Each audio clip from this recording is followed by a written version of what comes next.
রাজশাহী শহর থেকে কোনো মন্ত্রিত্ব দেওয়া হয়নি। 23 বছর পরে আমাদের মন্ত্রিত্ব ফিরে পেয়েছি। দীর্ঘদিন পর এই রাজশাহীবাসী অর্থাৎ রাজশাহী মহানগরবাসী আমরা মন্ত্রিত্ব পেতে যাচ্ছি।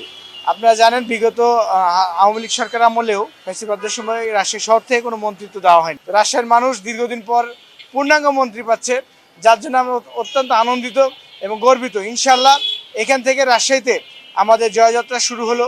আমরা বাংলাদেশের সমস্ত শ্রেণী পেশার মানুষকে নিয়ে আগামী দিনে যে বাংলাদেশ, তারেক রহমান সাহেবের যে স্বপ্নের বাংলাদেশ, সেই বাংলাদেশ আমরা গঠন করবো ইনশাল্লাহ। আর আপনারা লক্ষ্য করলে দেখতে পারবেন রাজশাহী শহরে একটা উৎসবমুখর পরিবেশ ইতিমধ্যে তৈরি হয়েছে।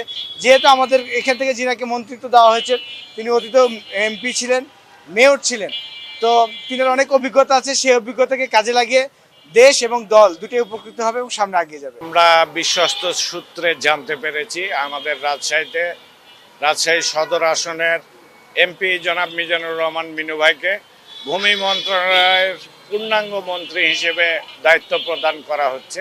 সেই হিসেবে আমরা অত্যন্ত আনন্দিত, গর্বিত এবং এই কারণে পার্টির চেয়ারম্যান জনাব তারেক রহমানকে ধন্যবাদ ও শুভেচ্ছা জ্ঞাপন করছি।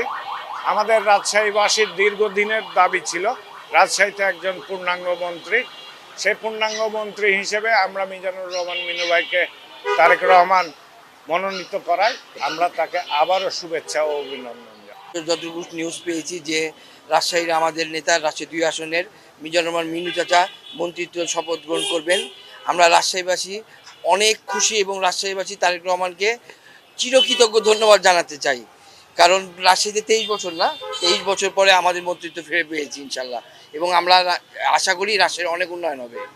শপথ গ্রহণ হয়েছে, বিকেলে মন্ত্রিসভা গঠন হবে। আমরা এই সরকারকে নিয়ে অনেক আশাবাদী এবং এই সারা বাংলাদেশের জনতা এই বিএনপি সরকারের উপরে তাকিয়ে আছে এবং আমরা এই 17 বছর যে বাংলাদেশকে উন্নয়ন বিমুখ করে রাখা হয়েছিল, দুর্নীতির মহোৎসবে পরিণত করা হয়েছিল, সেগুলো থেকে বের হয়ে একটি নতুন সমৃদ্ধশীল আধুনিক বাংলাদেশ তৈরি হবে। এবং যেই মন্ত্রিসভা গঠন হয়েছে আমরা এখানে দেখেছি যারা যোগ্য পরীক্ষিত, যেরকম আমাদের রাজশাহীর মিনু ভাই নামে পরিচিত সাবেক মেয়র এমপি এবং এমপি, যার হাত দিয়ে এই রাজশাহীবাসীর উন্নয়নের মহাসড়কে উঠেছিল, সেই জননেতা যারা মিজানুর রহমান মিনুকে মন্ত্রিত্ব দেওয়া হয়েছে। রাজশাহীকে যেইভাবে করে অবহেলিত করে রাখা হয়েছিল, সেই অবহেলা থেকে রাজশাহী মানুষ বঞ্চিত হয়েছিল, সেটা আবার পুনরায় হয়তো ফেরত পাবে, এই আশায় স্বপ্নে আমরা দেখি। ধন্যবাদ আপনাকে। দীর্ঘ 17 বছর পর যে সবচেয়ে সুস্বাদু হালিম রাঁধুনি হালিম, হালিম হোক রাঁধুনি হালিম। জালেমের অত্যাচার থেকে মুক্ত পেয়ে বাংলাদেশ একটি সুন্দর নির্বাচন উপহার দিয়ে আজকে বিএনপি সরকার রাষ্ট্র গঠনে ভূমিকা রাখছে।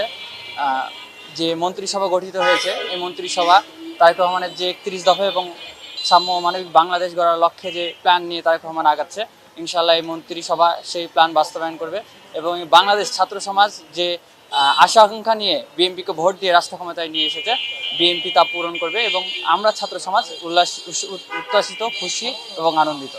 আপনারা ইতিমধ্যে লক্ষ্য করেছেন যে দীর্ঘ 17 বছর পর বাংলাদেশে যে সুষ্ঠু নির্বাচন হয়েছে, এই সুষ্ঠু নির্বাচনে বাংলাদেশের সাধারণ জনগণের সুষ্ঠু ভোটাধিকারের মাধ্যমে বাংলাদেশে জাতীয়তাবাদী দল একটি সরকার গঠন করছে। সেই সরকার গঠনের মাধ্যমে বাংলাদেশের যে বৈষম্য ছিল, সেই বৈষম্য দূরীকরণে বাংলাদেশ জাতীয়তাবাদী দল প্রথম ধাপ রাখবে এবং যেসব দেশের বিভিন্ন খাত আছে সেসব খাতকে পুনরায়